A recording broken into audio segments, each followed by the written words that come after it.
La capacité des LLM à comprendre aisément nos requêtes, nos intentions, a permis en réalité de développer de nouveaux use cases en entreprise, peu importe le secteur. En passant par des assistants sur la documentation interne, à l'extraction d'informations dans des contenus denses, à l'intégration entre les différentes applications et l'amélioration de la productivité, et par l'aide au développement, les LLM ont permis en réalité de pouvoir développer donc de nouveaux use cases. Et ça, c'est une particularité de la technologie, c'est de nous permettre d'identifier de nouveaux cas d'usage qui répondent aux problématiques réelles. On va donc dans cette présentation parler de LLM, voir les particularités des large language models, et à l'issue donc de cette vidéo, vous comprendrez tout ce qu'il faut savoir sur les LLM, les bases nécessaires pour pouvoir entrer dans ce domaine de l'IA générative.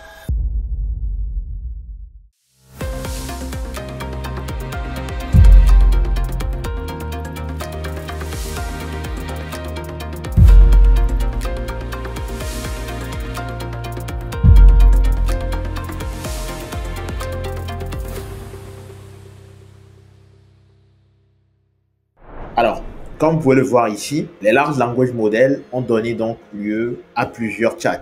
En l'occurrence, ChatGPT, qui est un chat LLM. Ça nous vient en réalité d'OpenAI. Ensuite, on a Gemini, qui est un chat LLM également, et puis Claude. Tous ces LLM-là ont permis donc, grâce à leur compréhension et la capacité de générer des tests semblables à des humains, permis de créer donc des chats pour interagir avec des humains beaucoup plus facilement. Donc, comme vous voyez ici sur l'image, on avait présenté donc l'univers de l'IA générative en faisant l'analogie avec le système solaire. Et donc, au centre du système solaire, on retrouve finalement les LLM et différentes autres planètes, en l'occurrence le prompt engineering, le fine-tuning, le RAG et les agents IA. Mais avant toutes ces technologies, il a existé les Transformers. Les Transformers ont clairement été une révolution qui a permis en fait en réalité d'avoir tous les éléments qu'on a aujourd'hui dans le domaine de l'IA générative. Avant les Transformers, il existait donc déjà des modèles, mais ces modèles faisaient de la traduction mot à mot. Ils généraient en fait des prédictions mot à mot. Ils n'avaient pas une compréhension globale du contexte général et donc n'étaient pas capables sur une séquence beaucoup plus longue de donner en fait des réponses exactes. Et donc les Transformers ont permis de révolutionner cela parce qu'ils vont permettre en fait une meilleure compréhension des phrases longues, donc des séquences beaucoup plus longues, grâce également à l'entraînement des modèles beaucoup plus rapides sur des ensembles de données qui sont massifs. Donc en plus de la meilleure compréhension des phrases beaucoup plus longues, il y a également le côté entraînement qui est beaucoup plus rapide grâce aux Transformers sur des ensembles de données massifs. On va pouvoir donc grâce à ça pouvoir entraîner donc les modèles sur énormément de données, qui est des données par exemple d'1 an, de 2 ans, voire de 10 ans. Et ça, les Transformers ont permis cette révolution-là en apportant des modèles qui comprennent mieux les phrases beaucoup plus longues et en permettant également l'entraînement de modèles beaucoup plus rapidement sur des ensembles de données massifs. Tout ça a donné donc lieu au LLM. Donc, comme vous pouvez le voir ici sur l'image, on a en réalité l'encodeur et les décodeurs. C'est-à-dire qu'on peut enlever une tête, enlever une queue. Donc, ça va vraiment être une vraie révolution grâce justement aux Transformers parce qu'on va être capable là de pouvoir choisir en fait si on prend que l'encodeur ou le décodeur. Et donc, cela va permettre énormément d'innovation dans le cadre donc du LLM. Les Transformers, pour retenir en fait dans cette partie-là, ont été une vraie révolution game changer dans le domaine de l'IA générative.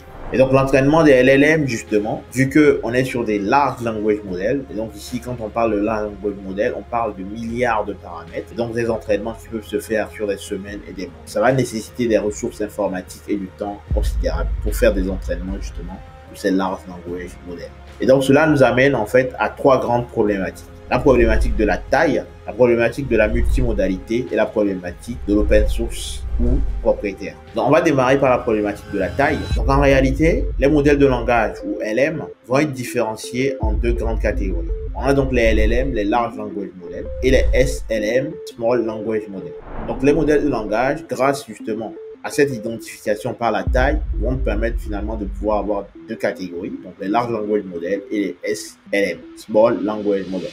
Donc les Large Language Models, l'idée ici, c'est qu'on va traîner donc le modèle qui va avoir en son sein des milliards ou même des centaines de milliards de paramètres. Et donc, il va faire des raisonnements en plusieurs étapes pour résoudre justement des problèmes mathématiques beaucoup plus complexes. Les avantages, c'est qu'il va réfléchir beaucoup plus, il va raisonner plus justement sur des tâches complexes puisqu'il prend le temps finalement de faire des raisonnements, de décomposer des raisonnements raisonnement en plusieurs étapes. Les limitations, comme vous l'aurez compris, puisqu'on est en présence ici de milliards, des centaines de milliards de paramètres, il va avoir une limitation en termes de ressources. On va avoir donc besoin de beaucoup plus de temps, de ressources, d'argent également pour l'entraînement. Donc l'exemple des large language models, on a GPT-4 d'OpenAI, on a Llama, on a Mistral large également, donc ce sont des exemples en fait avec différents paramètres. Ensuite, donc on a le SLM qui est le Small Language Model à quelques milliards de paramètres. Il permet d'effectuer des tâches très simples. Les avantages, c'est qu'il est plus efficace en termes de consommation de ressources. Et puis, la consommation de ressources est beaucoup plus faible dans ce cas-là.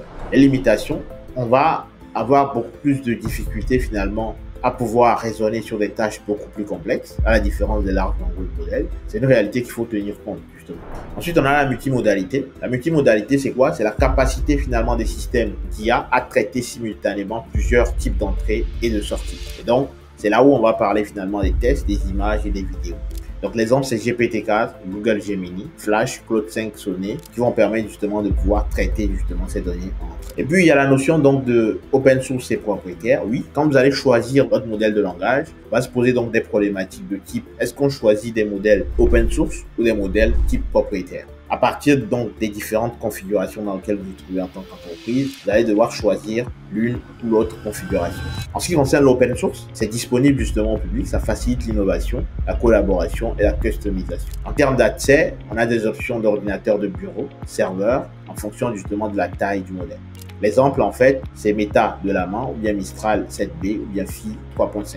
En ce qui concerne le modèle propriétaire, cette fois-ci, le code et l'architecture n'est pas partagé publiquement. C'est contrôlé par des organisations privées.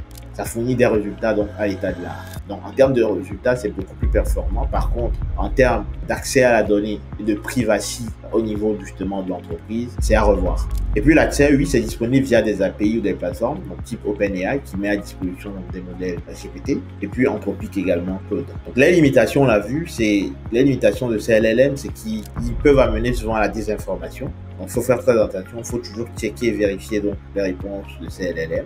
Ensuite, il y a les biais également qui sont présents. Et puis, le risque, effectivement, sur tout ce qui est données privées. Donc là, comme vous pouvez le voir, on a résumé un peu les LLM. On a vu tous les différents éléments que vous devez avoir à l'esprit lorsqu'on parle de LLM. Les bases, en tout cas, nécessaires pour pouvoir entrer dans cet univers donc, de l'IA générative.